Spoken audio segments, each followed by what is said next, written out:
Dans cet épisode, je te propose de découvrir ce qu'est l'intelligence émotionnelle, donc des compétences qui sont liées aux émotions, à la maîtrise, à la gestion, à la compréhension de nos émotions. Si jamais tu en as entendu parler, tu sais pas trop ce qui se cache derrière l'intelligence émotionnelle, ou au contraire, si tu cherches des idées pour t'aider à développer ces compétences, cet épisode est fait pour toi et je t'invite à l'écouter.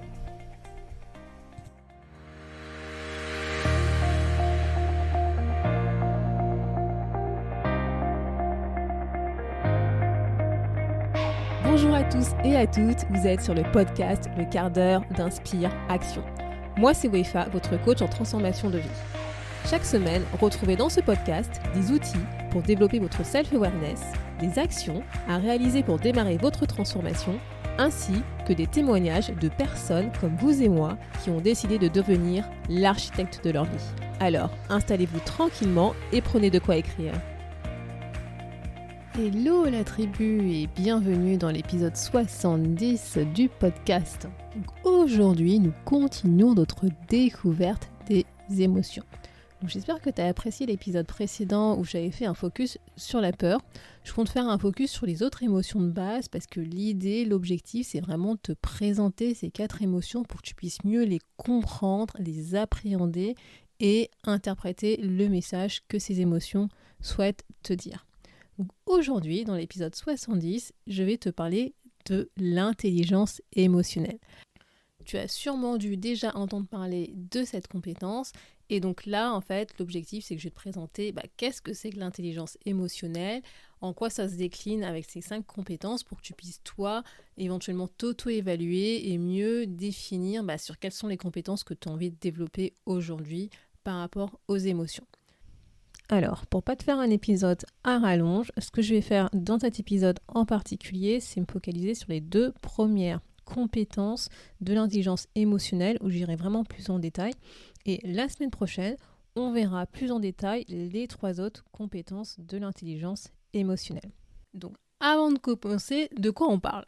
Qu'est-ce que c'est que l'intelligence émotionnelle ? En fait, l'intelligence émotionnelle, c'est la capacité de reconnaître, de comprendre et de maîtriser ses propres émotions et de composer avec les émotions des autres. En fait, si tu veux, l'intelligence émotionnelle, c'est à la fois des compétences personnelles, donc propres à soi, en gros, par rapport aux émotions, mais aussi des compétences sociales, parce que les émotions, elles sont aussi en réaction par rapport à des comportements des autres, et l'idée, en fait, c'est d'améliorer son relationnel. Et notamment, cette intelligence émotionnelle se décompose de 5 compétences principales que sont la conscience de soi et la capacité à comprendre ses émotions, donc c'est plus vers soi, l'empathie, l'autorégulation ou la maîtrise de soi, les aptitudes sociales et enfin la motivation interne. Et d'ailleurs, comme le dit le maître de l'intelligence émotionnelle, qui n'est autre que Daniel Goleman, l'intelligence émotionnelle ne signifie pas laisser libre cours à ses émotions, à ses sentiments, c'est-à-dire tout exprimer, non. Ça signifie plutôt en fait gérer ses sentiments de façon à les exprimer de manière appropriée et efficace, ce qui va permettre ainsi aux personnes de travailler harmonieusement ensemble et d'atteindre des buts communs. Et donc avant de commencer à te présenter ces 5 compétences, moi ce que je t'invite à faire en fait, c'est de t'auto-évaluer en fait sur ces 5 compétences. Comment est-ce que tu penses que tu te situes aujourd'hui par rapport à ces 5 compétences sur une échelle de 0 à 10 et d'identifier lesquelles tu souhaiterais travailler. Et puis à la fin de l'épisode, une fois que je t'aurai présenté plus en détail ces 5 compétences, essaye de reprendre cette évaluation et de voir si éventuellement tu te doutais de ce qui était derrière, ce qui se cachait en fait derrière ces 5 compétences et de revoir peut-être ton évaluation, voir les compétences que tu as envie de développer. Donc je te rappelle, les 5 compétences de l'intelligence émotionnelle, c'est la conscience de soi et la capacité à comprendre ses émotions, l'empathie, l'autorégulation ou la maîtrise de soi, les aptitudes sociales et enfin la motivation interne. Et donc, la première compétence, qui est la connaissance de soi et la capacité à comprendre ses émotions, en fait, c'est savoir identifier nos propres émotions et les impacts sur les autres. Parce que quand on exprime des émotions, ça se voit. Ça se voit sur notre visage, ça se voit sur notre corps, voire on a des pensées ou des comportements qui vont en fait refléter l'émotion qu'on ressent de manière consciente ou inconsciente, et donc les autres vont le percevoir. Et donc l'idée en fait de cette compétence, c'est de comprendre pour pouvoir prendre du recul par rapport à un événement que tu vas vivre, que tu vas éventuellement subir, et que tu vas ressentir une émotion, que ce soit de l'émotion de la peur, de la colère, de la tristesse ou de la joie, et pour pouvoir ensuite mieux analyser cette situation et ce qui se passe en toi en fait. C'est qu'est-ce qui fait que tu ressens aujourd'hui cette émotion par rapport à l'événement qui est en train de se produire. Et l'idée, c'est vraiment de comprendre en fait ce qu'on ressent parce que c'est lié à notre histoire perso, c'est lié par rapport aux événements que nous avons déjà vécus, c'est lié par rapport à qui on est jusqu'à aujourd'hui, jusqu'à présent, et justement faire cette réflexion, cette analyse de ce qu'on ressent par rapport à une situation donnée, ça va te permettre toi de mieux prendre conscience de qui tu es, de ce qui t'a construit, de ce qui t'a manqué dans ta vie, ce que tu as éventuellement eu de trop, etc., etc. Et ça va te permettre à terme d'avoir une meilleure gestion de ta prise de décision par rapport justement à tes émotions, par rapport à ce que tu ressens. Et des questions que tu pourrais te poser par rapport à cette compétence, c'est est-ce qu'aujourd'hui, tes comportements en fait sont en phase avec les émotions que tu ressens en toi face à une situation donnée? Est-ce que tu as conscience de ces comportements ou pas? Tu vois, l'idée c'est vraiment d'essayer d'agir de manière consistante avec tes intentions, avec ce que tu ressens, avec ce que tu veux exprimer, partager vis-à-vis de l'émotion que tu ressens. Et c'est ça en fait la conscience de soi, et pour ça ça nécessite de savoir qui nous sommes réellement, c'est-à-dire nos valeurs, nos forces, nos faiblesses, nos capacités, nos talents, etc., etc. Et c'est vrai que ça peut paraître bizarre de se dire mais est-ce que j'ai conscience de qui je suis vraiment?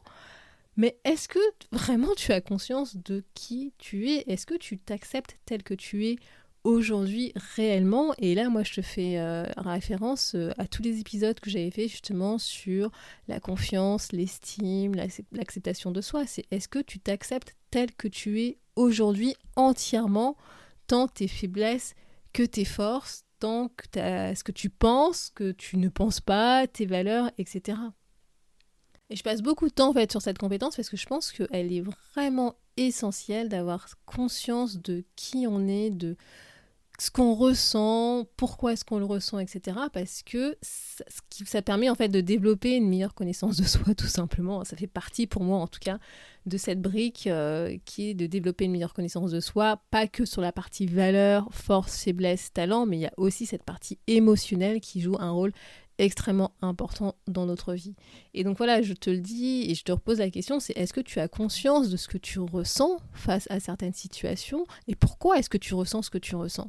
Est-ce que tu sais nommer en fait l'émotion que tu ressens au moment où tu fais face à un événement, à une situation qui te génère justement une émotion forte, que ce soit de la peur, de la tristesse, de la colère, voire de la joie. Et en fait, tu vois, développer cette conscience de soi, de cette compréhension de ses propres émotions, et ça permet en fait de ne pas être surpris ou surprise par nos propres réactions, nos propres comportements qu'on peut avoir dans des situations données en fait. En fait, si tu sais ce qui risque en fait de te mettre en colère, tu sais ce qui te fait peur, tu sais ce qui te met en joie, tu sais ce qui peut te rendre triste, et en utilisant en fait ces émotions comme de l'information, ça va te permettre justement de mieux comprendre ce que tu dois éviter et au contraire ce que tu dois rechercher.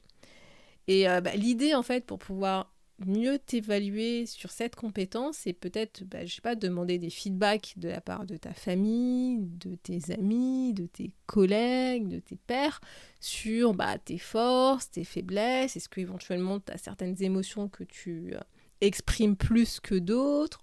Voilà quoi, tu peux aussi, et ça c'est quelque chose que moi je fais personnellement et que je conseille notamment à mes clients et mes clientes, c'est beaucoup de faire de l'introspection, des réflexions sur ce qui nous arrive dans notre quotidien, sur ce qu'on vit, tu vois. Et puis aussi, tu peux peut-être analyser tes réactions face à certaines situations, tu as l'impression d'avoir une réaction disproportionnée, essaye d'analyser ces réactions, de mieux comprendre l'émotion qui se cache derrière, éventuellement les besoins que tu exprimes en ressentant cette émotion, Et surtout, tout simplement, c'est accepter que tu ressentes quelque chose. Donc accepter l'émotion qui vient en toi, même si c'est pas forcément celle que tu avais en tête, bah elle est là, et si elle est là, c'est qu'il se passe quelque chose en toi, quoi.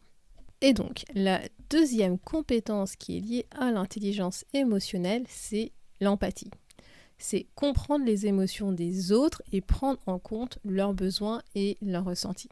Donc j'avais déjà fait un épisode spécifique sur l'empathie, c'était l'épisode numéro 24, où je te partageais 3 techniques pour justement développer ton empathie. Donc je ne vais pas reparler de l'empathie parce que sinon je vais te faire un épisode qui va durer 3 heures. Mais voilà, vraiment l'idée, ce que tu dois avoir en tête par rapport à l'empathie, c'est de comprendre et de ressentir ce que l'autre pense et ressent sans pour autant prendre à sa place cette émotion, parce que là pour le coup tu vas rentrer dans la sympathie et pas dans l'empathie. C'est vraiment l'idée de pouvoir écouter, accueillir les émotions d'autrui, les accepter sans te laisser envahir par cette émotion, et les accepter dans le sens reconnaître que cette émotion est là et qu'elle existe et ne pas la renier. Voilà, donc si jamais tu veux plus de détails, si tu veux des idées, des techniques pour pouvoir développer cette compétence de l'empathie, je te renvoie à l'épisode 24. Et puis je vais te partager 3 autres idées que tu peux mettre en place si jamais tu veux développer cette compétence d'empathie en toi.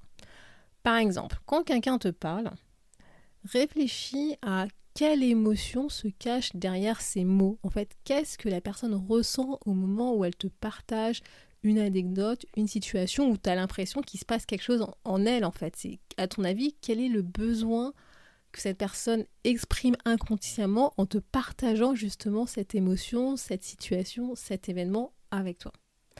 Essaye de te mettre vraiment à la place de l'autre pour comprendre son point de vue.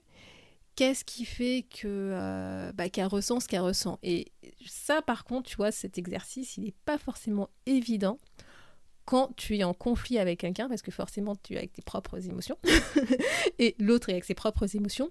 Mais personnellement, honnêtement, moi, quand je le fais, je trouve que ça marche bien d'essayer, tu vois, de prendre un peu de recul par rapport à ce que moi, je ressens dans ce conflit, et d'essayer de comprendre pourquoi la personne est en colère, par exemple, en face de moi, ou pourquoi la personne agit telle qu'elle agit en face de moi. Et en fait, ça me permet personnellement de relativiser un peu le conflit et essayer de trouver, tu vois, une solution, un développement qui va, entre guillemets, va me mettre moins en colère par rapport à ce que j'aurais pu être si jamais je m'étais pas mis à la place de l'autre, tu vois. Et pour ça, tu vois, moi, j'observe beaucoup le non-verbal, en fait, de la personne, des trucs qu'elle veut pas me dire, comment est-ce qu'elle se comporte, comment est-ce qu'elle se sent, pour essayer, justement, en fait, un peu de dégrossir le conflit, tout simplement, et d'essayer de comprendre ce qui se passe et pourquoi est-ce qu'on est arrivé là face à son conflit, quoi, en fait. Donc voilà un petit truc que je te partage si jamais tu veux essayer de développer ton empathie. Essaye de le faire, alors pas un conflit ultra compliqué, mais essaye de le faire sur des petits conflits pour t'entraîner, pour voir ce que ça donne, si ça change quelque chose en toi.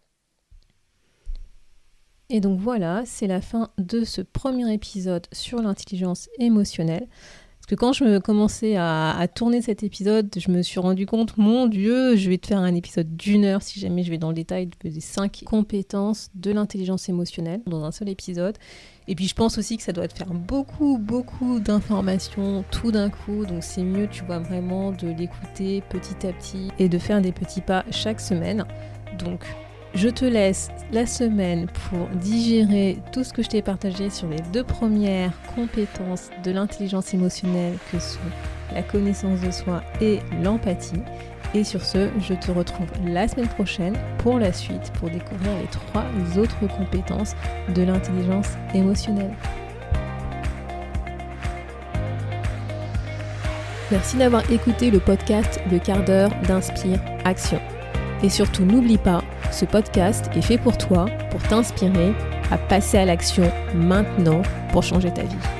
À la semaine prochaine pour un nouvel épisode.